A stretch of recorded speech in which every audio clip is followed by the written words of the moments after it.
Jadi orang mau berilmu setinggi apapun, tapi kalau ujungnya tidak menuntun kepada akhlak yang baik, maka percuma. Karena orgasme daripada ilmu adalah perilaku yang dahsyat.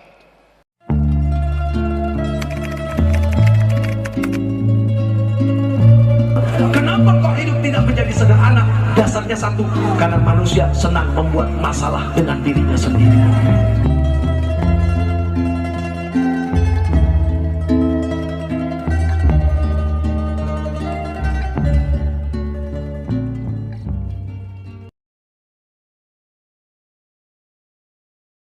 Islam itu bukan pakaian, tapi Islam itu perbuatan. Kan begitu? Apalagi zaman makin berkembang, makin dahsyat, makin luar biasa. Pola pikir, pergaulan, lingkungan terus melesat sampai kepada sebuah puncak yang sangat luar biasa untuk dilihat. Sehingga ukuran manusia sekarang adalah apa?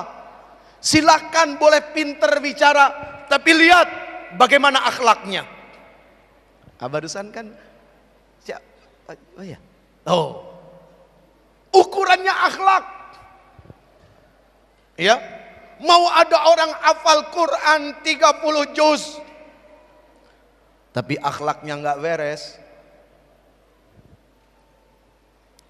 Ya. Yang paling susah itu menjadi goblok setelah pintar, itu yang paling susah. Iya. Menjadi goblok, menjadi bodoh setelah pintar, itu yang paling susah. Tapi menjadi sombong setelah pintar, itu paling gampang. Padahal walikulli syai'in maziyah, dan setiap segala sesuatu Allah berikan kelebihan. Allah berikan kelebihan.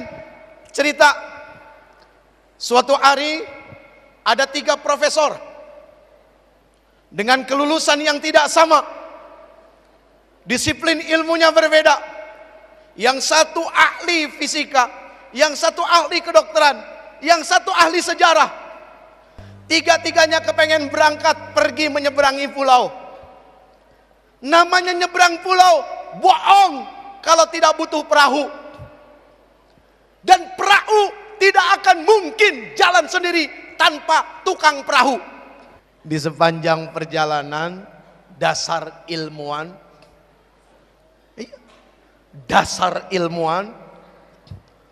pasti bicaranya tentang ilmu.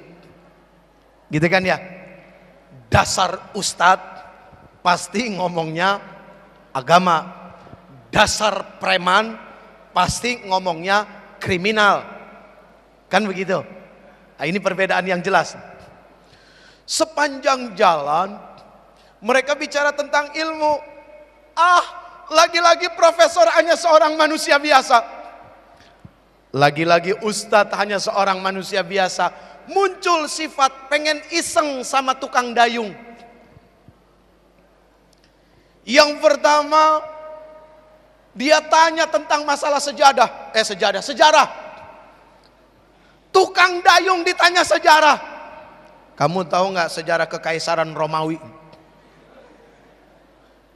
Yang nanyanya kepinteran, Pak. Ternyata iseng itu membuat seseorang yang berilmu jadi hina, tidak ada ilmu. Ternyata iseng itu membuat seseorang yang tadinya berilmu tidak lagi berilmu. Yang diisengin tukang perahu, nggak ditanya pun sudah tahu jawabannya, pasti nggak ngerti. Ini pakai ditanya, jelas jawabannya.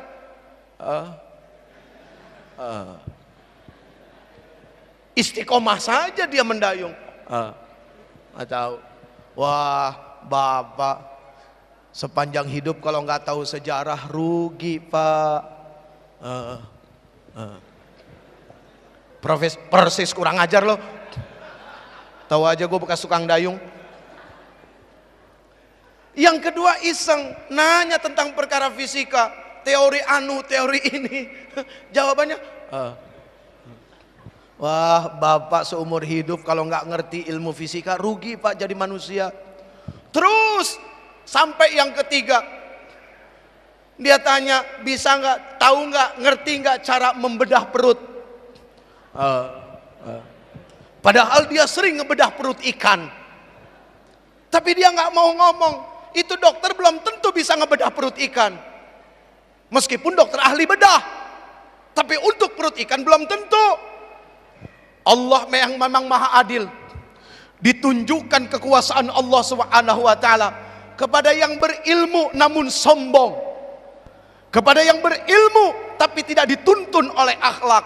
Tiba-tiba cuaca mendung, hujan turun, ombak yang tadinya tenang berubah menjadi liar dan galak.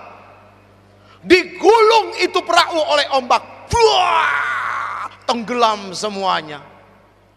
Si ahli fisika,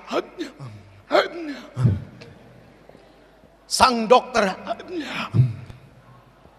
ahli sejarah, tukang dayung senyum dia. Rasain loh.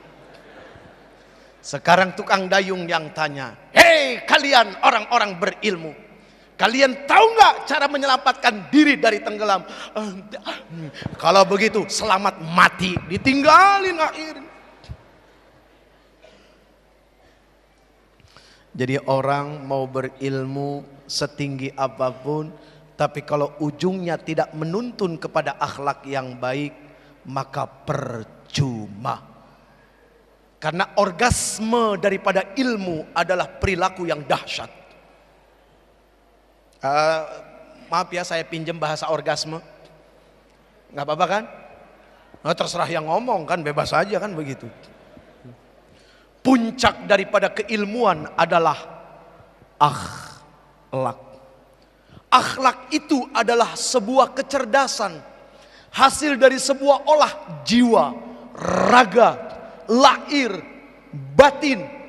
Itulah kenapa innama bu'ithtu liutammima makarimal akhlak. Sesungguhnya Allah utus aku, kata Rasul, ke dunia ini adalah untuk memperbaiki akhlak manusia. Bukan untuk menambahkan ilmu, bukan untuk menyampaikan ilmu baru, tapi akhlak. Kenapa? Lihat betapa sangat berbahayanya ketika seseorang yang memahami teknologi tapi tidak dibarengi dengan iman dan akhlak. Sungguh ilmunya hanya akan mendatangkan kekacauan yang hebat. Hacker itu orang yang ahli IT. Kenapa bisa jadi hacker? Karena akhlaknya tidak menjadikan pakaian. Kalau saya bilang rendah nggak enak, nggak sopan juga, saya kurang ajar sama orang. Karena tidak menjadikan akhlak sebagai pakaian. Jadi ketika ada perselingkuhan, keluar dari jalur, keluar dari batas keilmuan, maka ternyata jawabannya adalah apa? Tidak adanya akhlak. Wah, akhlak itu begitu sangat penting, luar biasa. Ya.